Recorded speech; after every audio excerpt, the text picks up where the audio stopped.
first වතින් ගෙන ලබන tutorial series එකේ තුන්වෙනි වීඩියෝ එක තමයි ඔබ එකතු වෙන්නේ C++ languages එකේ. ඔව් අද ඉගෙන ගන්න බලාපොරොත්තු වෙන්නේ constant පිළිබඳව. constant කියලා කියන්නේ නියතයක්. ඒ constant කියන නියතයේදී මෙන්න මේම කියන අපි කියන type එක structure එක මෙහිම තමයි ගොඩනගන්නේ. cons කියන වචනයෙන් constant කියන එකෙන් හැදිලා මෙතන cons කියන වචනේ තමයි යොදා ගැනීමක් සිදු කරන්නේ. const කියන keyword එක තමයි යොදාගන්නේ. ඊට පස්සේ data type එක, ඊට පස්සේ variables name එක සහ අපි value එකක් මෙතන assign කරනවා. එතකොට මේ අගය හැම විටම පසුව මෙහි අගය වෙනස් කිරීමක් කිසි ලෙසකට සිදු කරන්න බෑ. const කියලා කියන්නේ නියතයක්. ඒ නිසා හැමතිස්සෙම මේ කියන වා කියන type එකේ පහ කියන අගය නියතයක් බවට පත් වෙනවා. අපි වීඩියෝ එක ඉස්සරහට ගිහින් බලමු මොනවද මේ constant කියලා කියන්නේ කියලා. Audio Jungle.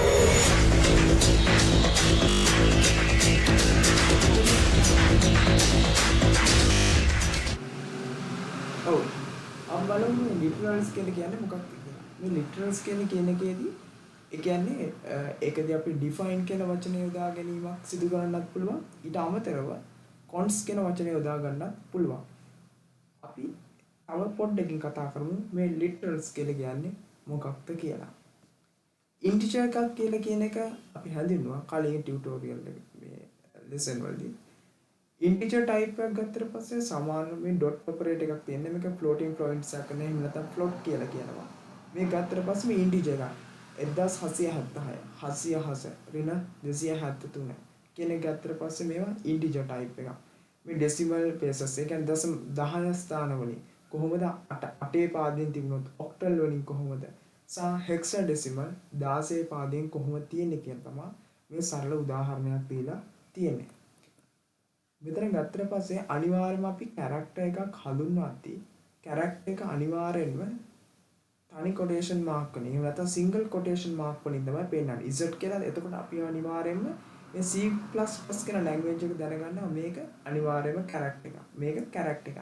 double quotation mark තිබුණොත් අනිවාර්යයෙන්ම මේක string එකක් කියලා හඳුනා ගන්නවා machine එක විසින්.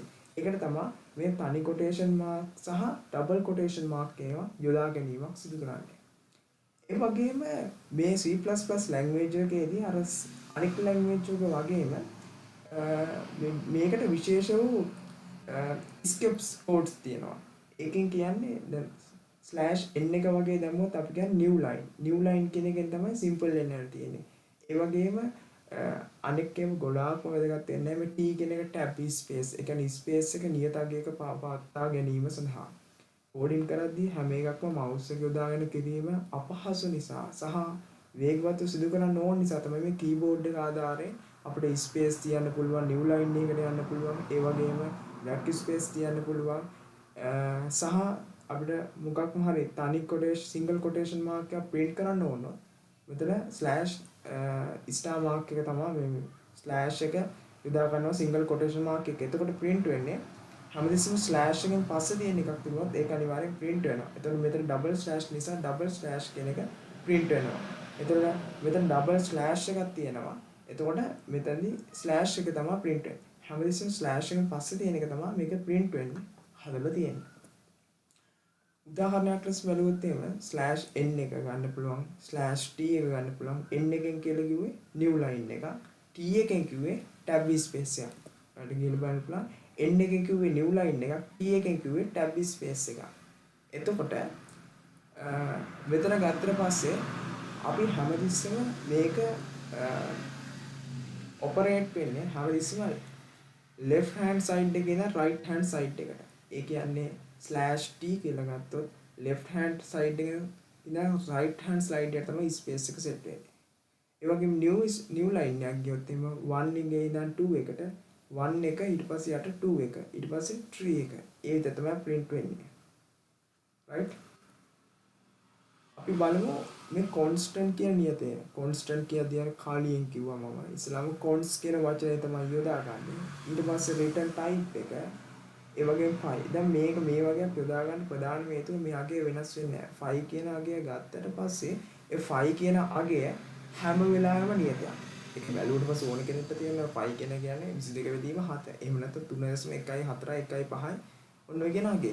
ඉතින් ඔය කියන අගය කවදාකවත් වෙනස් වෙන්නේ නැහැ. ඒක නියතයක් නිසා const double ඒක හැම අවස්ථාවකදීම අපි programming language එකක් යහුවට පස්සේ program language එකේදී මේ කියන phi කියන අගය හැම වෙලාවෙම නියතයක් නම් අපිට කෙලින්ම නිකන් global variable එකක් වගේ එළියට අරගෙන global variables ගැන ඉදිරි ටියුටෝරියල් එකක කියන්න බලාපොරොත්තු වෙනවා.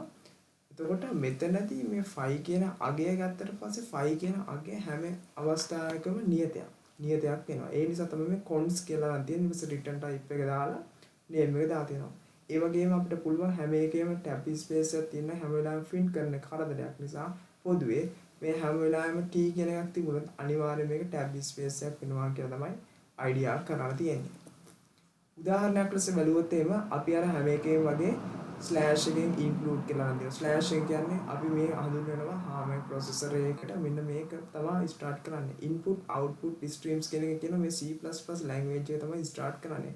user name space std කියලා තියෙනවා. මොකද හැම එකකටම std කියලා ගහන්න ඕනේ නැති නිසා.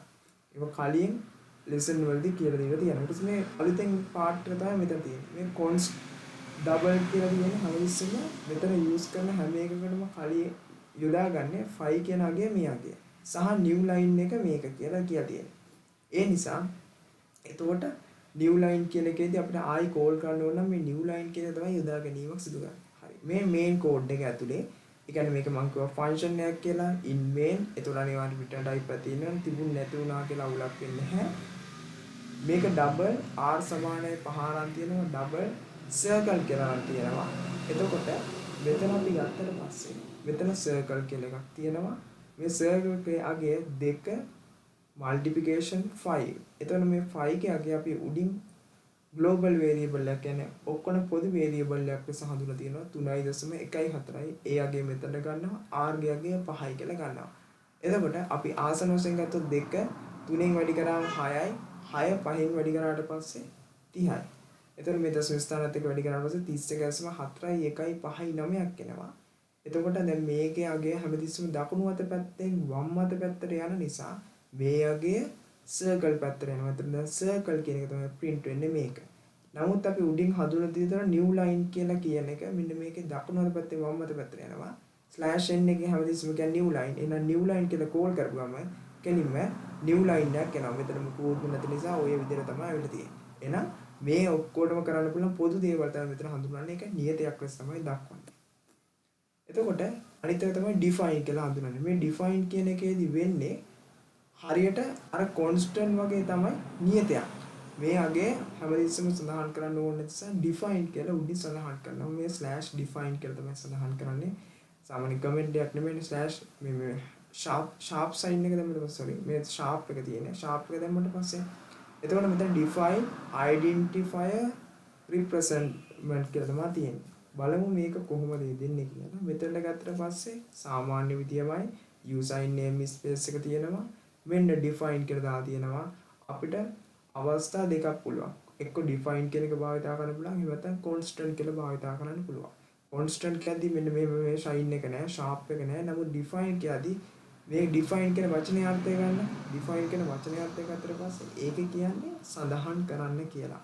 එතකොට මෙතන sharp define 5 3.0 මෙතන හැමතිස්සෙම 5 ගේ අගය 3.0 ගාන කියලා තමයි assign කරලා තියෙන්නේ. සහ new line එක /n කියලා තියලා තියෙන්නේ. අර කලින් කියපු එකම තමයි වෙනසකට තියෙන්නේ. මේ ඔක්කොම ඒවා සමානයි. නමුත් මෙතන අතන දැන් අපි ගිහිල්ලා බැලුවොත් එහෙම මෙතන තියෙන්නේ constant. const කියලා අගය දාලා සමාන ලකුණු දාලා තියෙනවා. නමුත් මෙතනට ගියාට පස්සේ define එකේදී return type එකක් මුකුත් නැහැ. name එක තමයි define කියලා හඳුනලා තියෙන්නේ. ඒතර ඕන තැනකදී යොදා ගන්න පුළුවන් new line එක උනත් 5 කියන එක. answer එක ඒකමයි. හරි. ඊට ගිහින් බලමු question මොනවද තියෙන්නේ කියලා. question එකේදී මේ tutorial එකේදී ඉදපත් කරලා තියෙන්නේ. මේ lesson එකේදී constant පිළිබඳව විශේෂයෙන්ම පළවෙනි question එක ගත්තට පස්සේ the constant are also called as constant කියන එක ගත්තට පස්සේ ඒක literals කියලා තමයි කියලා තියෙන්නේ. මොකද ඒ type එකෙන් තමයි මේ ඔක්කොම යන්නේ. right. What are the parts of the literals constant? constant එක ගත්තට පස්සේ ඒක integer number වෙන්න පුළුවන්, float එක වෙන්න පුළුවන්, string සහ boolean ඕනම එකක් වෙන්න පුළුවන්. ඒ නිසා answer D. ඕන එකක් සඳහන් කරන්න පුළුවන්. question number 3 how the constant are declared කොහොමද constant කියන එක declare කරන්නේ කියලා තමයි කියලා තියෙන්නේ. ඔව්. constant කියන එක declare කරන්න නම් අපිට අවස්ථා දෙකක් තියෙනවා. එකක් තමයි const කියන keyword එක භාවිත කරන්න පුළුවන්. එහෙම නැත්නම් define කියන process එක භාවිත කරන්න පුළුවන්. මම කිව්වා define කියන එක නා return type එක අපිට type එකක් හඳුන්වන්න ඕනේ නැහැ. මොකක්ද කියලා integer float කියලා හඳුනන්න ඕනේ. නමුත් constant එකේදී හඳුනන සමාන ලකුණ දාන නිසා answer C. What are the output of these programs? Include කියලා දෙනවා මෙතන එන්න ඕන input output streams කියන එක. නමුත් එතන ඇවිල්ලා නැහැ නම් අනිවාර්යයෙන් මෙතන error එකක් දෙන්නත් ඕනේ. ඒ වගේම මෙතනින් ගත්තට පස්සේ const ගේ අගය නියතයක් නේ. එතන මේ විදියට මේ එන්නත් ඕනේ. const කියන එක එළියට යන්න ඕනේ. ඊට පස්සේ තමයි return type එකත් එක්ක p වල සමාන ලකුණු එන්නත් පුළුවන්. සහ මේක pre increment. ඒ කියන්නේ කලියෙන් එකතු වෙන විදියට එන්නත් බෑ. ඒ නිසා සම්පූර්ණ ඒවා ගත්තට පස්සේ මේකේ answer එක C error එකක් එනවා. උඩින් input output streams කියන එක නෑ. ඊට පස්සේ constant කියන එක මෙහෙම නෙමෙයි structure එක const කියන එක ඉස්සරහට එන්න ඕන සහ මේක pre increment වෙන්නත් බෑ. answer එක C.